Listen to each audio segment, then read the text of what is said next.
আজকে রাতে রুটির সাথে খাওয়া হবে পালং পানির, সেটাই এখন বানাতে চলে এসেছি।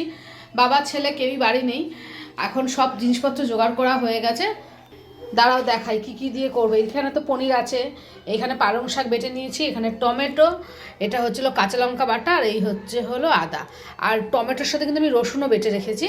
আর কড়াইতে বসিয়ে দিয়েছি। জিনিসগুলো একসাথে গোছানো থাকলে না রান্না করতে বেশিক্ষণ সময় লাগে না, এই জন্য সব জিনিস গুছিয়ে নিয়েছি। আর এখন করব রান্না। আর পালং পনির দিয়ে রুটি খাবে তো, তাই রুটিটাও রেডি করে ফেলেছি। এই দেখো রুটি রেডি করে আটাটা মানে আটা মেখে রেখেছি, এই যে আটা মেখে রেখেছি। এইপর তেল গরম করে প্রথমে দিয়ে দিলাম গোটা গরম মশলা, তার সাথে দিলাম তেজপাতা। আর এইবার দিয়ে দিলাম হচ্ছিল আগে থেকে কেটে রাখা পনিরগুলো। পনির কিন্তু বেশি একটা ভাজবো না, হালকা করে ভেজে নেবো। বেশি ভাজলেই না কেমন সিটা হয়ে যায়, তাই হালকা করে ভেজে নিলাম। আর কড়াই থেকে পনিরটাকে নিলাম তুলে, দেখেছো তো বেশি একটা ভাজিনি বলে পনিরটা কিন্তু এখনও সাদা রয়েছে। এবার সেই তেলেই দিয়ে দিলাম হচ্ছিল আদা বাটা, আর তার সাথে দিয়ে দিলাম হলো লঙ্কা বাটা। এবার এটাকে সুন্দর করে একটুখানি নাড়িয়ে চাড়িয়ে নিলাম। এবার নাড়িয়ে চাড়িয়ে নেওয়ার পর কি দেবো জানো তো, এরপরে দেবো হচ্ছিল হলুদ। হলুদ কিন্তু অল্প পরিমাণেই দিয়েছি, বেশি হলুদ দিলে পালং পনিরের কালার নষ্ট হয়ে যাবে।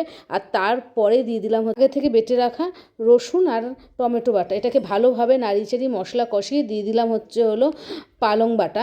পালংটাকে কিন্তু আমি নুন আর জল দিয়ে ভালোভাবে সেদ্ধ করে রেখেছিলাম, তাই পালং শাকের কালারটা দেখেছো তো কত সুন্দর, এখনও গ্রিন রয়েছে। বেশ সুন্দর করে এবার মশলার সাথে পালং শাকটাকে নাড়িয়ে চাড়িয়ে নিয়েছি।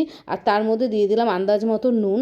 যেহেতু আগে থেকেই পালং শাক নুন দিয়ে সেদ্ধ করা ছিল, তাই জন্যে বুঝে শুনে নুনটাকে দিয়ে দিয়েছি। এবার একটু নাড়িয়ে চাড়িয়ে দিয়ে দিলাম হলো জল। জল কিন্তু এমনি জল দিইনি, মশলার বাটিগুলোকেই সুন্দর করে ধুয়ে ধুয়ে দিয়ে দিয়েছিলাম। বেশি জল লাগে না, তাই যেটুকু জল দিয়ে মশলার বাটি ধুয়েছিলাম সেই জলগুলোই এর মধ্যে দিয়ে দিলাম। আর দেখেছো তো জলের পরিমাণটা তোমাদের কিন্তু দেখিয়ে দিলাম। এই রকম একটু ঘন ঘন থকথকে হবে ব্যাপারটা। আর এই দেখো পালং পনিরের পালং ভালোভাবে ফুটে উঠেছে।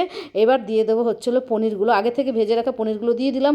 যেহেতু পনিরগুলো খুব একটা ভাজিনি, তোমাদের দেখিয়েছি, তাই জন্য পনিরগুলো কিন্তু সুন্দর সাদা রয়েছে।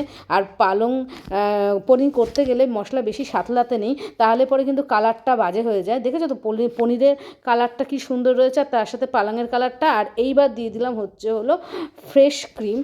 তোমরা কিন্তু মাখনও দিতে পারো, কিন্তু আমি দিয়েছিলাম ফ্রেশ ক্রিম, এতে টেস্টটা বেশ ভালো হয়। আর দেখো সব কিছু দেওয়া কমপ্লিট, আর এদিকে পালং পনিরও আমার কমপ্লিট হয়ে গেছে। তোমাদেরকে একটু আওয়াজটা শুনে কি সুন্দর ফুটছে দেখো।